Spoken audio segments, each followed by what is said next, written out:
let's find out what happens when we take the two complementary colors, orange and blue, and mix them together. I am using a Cerulean blue hue from Cotman, Winsor and Newton Cotman, and then I'm using a burnt sienna from Winsor and Newton Cotman. So the burnt sienna is a nice orange, I love to use it, but it is a bit of a brown orange, less vibrant than like an actual orange.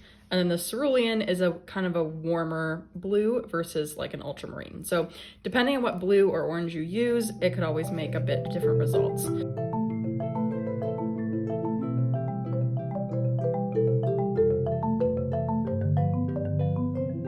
So I'm gonna place these two colors a decent space apart on my mixing palette because I want to gradually mix them together.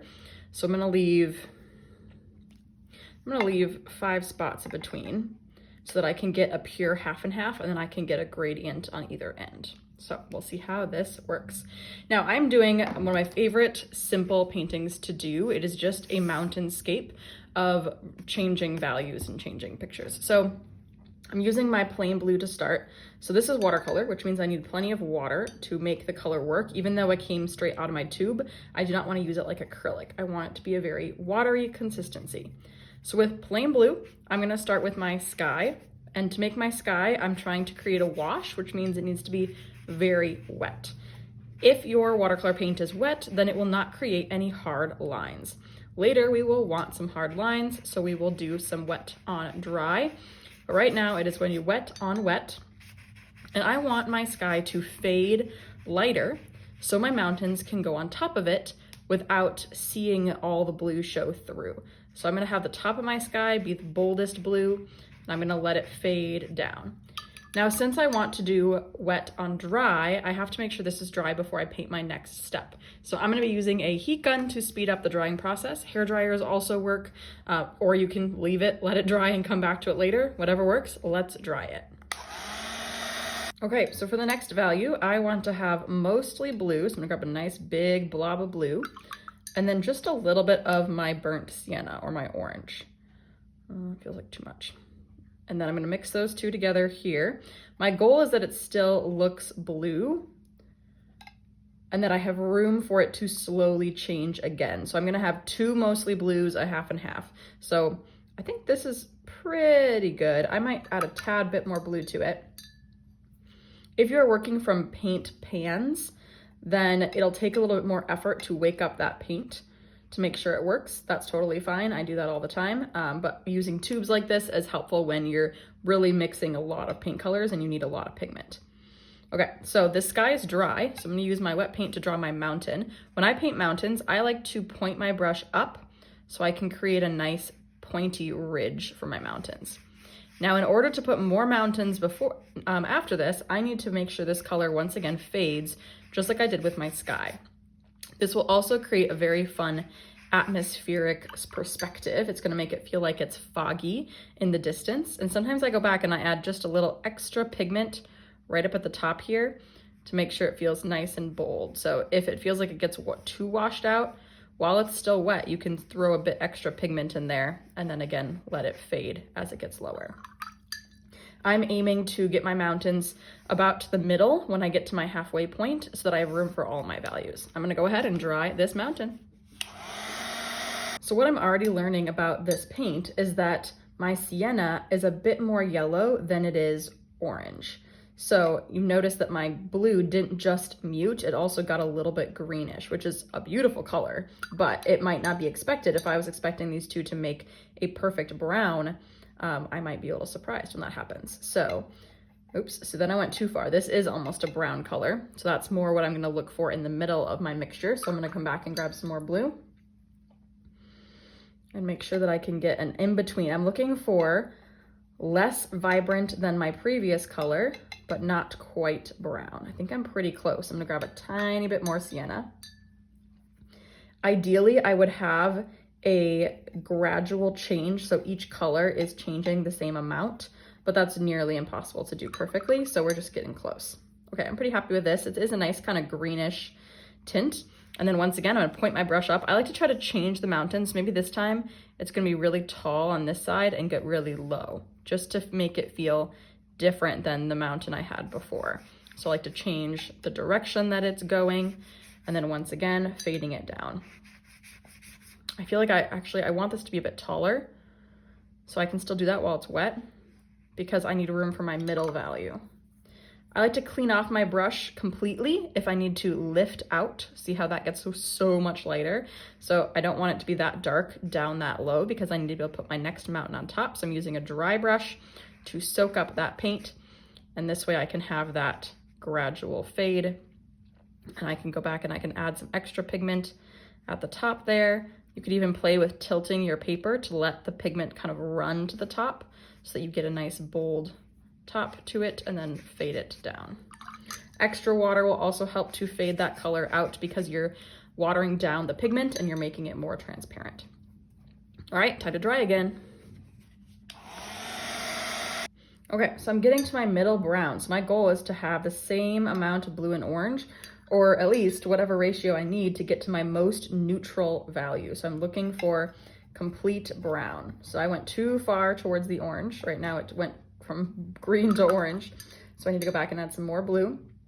This will also help you learn how strong your pigment is. So different colors sometimes have different levels of like power, basically, of how pigmented they are. Oh, I think I'm getting really close. Actually, I think that's pretty much it. I might grab, no. Yeah, we're gonna go with that. That's a nice middle of the road. So for example, yellows are almost always the weakest, and so they'll be easily overpowered. So if you were to make green, you would actually need a lot more yellow than you would blue to get the best green, just because yellow is a weaker color. So kind of weird things, but it's always good to test and play. All right, so now that I'm getting into browns, I'm still gonna do like kind of one more mountain, but it's gonna be less pokey. I'm kind of imagining that in the foreground, this will be almost more of a deserty scene since my colors are going from cool to warm. And so I'm gonna kind of play with that transition where this middle color is much more of a hill or rocky situation, and that will allow me to do some more interesting deserty feeling things close by. That's the kind of thing you do not have to think about. You can literally just do the same thing over and over again and you're still gonna have a lot of fun, come with a cool landscape. But if you're feeling like an extra challenge, try to plan what makes sense for those colors and have some fun with it. Time to dry. All right, now we're moving into more orange than blue. So I'm gonna grab a good amount of orange and not a lot of blue. Oh, I might have nailed it, but that doesn't feel like enough paint. So I'm gonna grab a bit more orange, a little bit more blue, that's too much. Let's see how this goes. A little bit of water. I know I need more water if it's not flowing or moving consistently. Tiny bit of orange. Because I still need it to act like watercolor. I don't want it to be thick like gouache or acrylic. All right, that's feeling pretty good. Okay, so I'm getting closer to my desert, so I'm gonna make each land a little bit flatter. This one might have like kind of a rock outcropping sort of thing, but in general, it's just a funky, maybe a little bit of a bump over here. Slightly closer piece of land. And then I always want to fade that color down, so extra water. I need room for 2 more colors. I want my last mixture and I want some plain orange nice and close. So making sure that I have room for both of those. And back to drying. All right, one more mixture to go. This one is mostly orange, mostly sienna, with just a bit of blue. A little bit of my cerulean and mix. So this should feel like a very orange brown, but it's not as vibrant as the sienna, and I think I got it. Let's see if that's enough paint. All right, I need only room for one more, so I'm gonna go kind of down here, and I'm gonna maybe do like almost like some little cacti. And make some little, I apologize for dog noises in the background. A dog just barked outside, which means my studio assistant, Mr. Iro, is having to protect me at all costs. It's okay, buddy. All right, so there's some nearby cacti, and then I just gotta fade this down. So adding plain water and going all the way to the bottom because I'm getting so close to the bottom anyways. And time to dry. All right, we're at the bottom, which means plain sienna.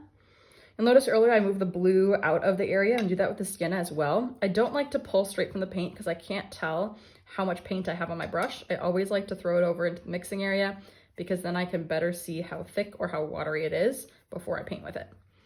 All right, so this is our closest area. We're going for a nice bright orange. I think I'm gonna pretty much create a sandy, orangey desert land.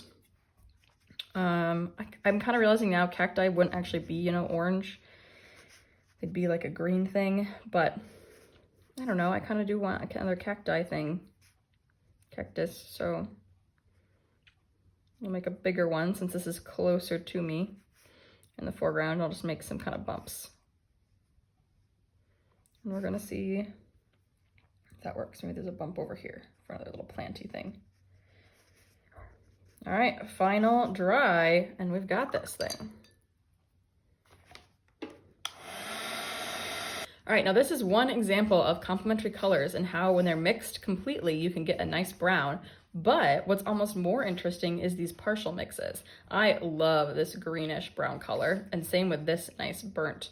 It's almost like a more orange brown. Like this would be a really good color for like dessert of some kind. And then we've got our middle of the road brown is nice. Like I could do a tree trunk with that. I could do some dirt on a path. So you really get to know your colors really well when doing an exercise like this.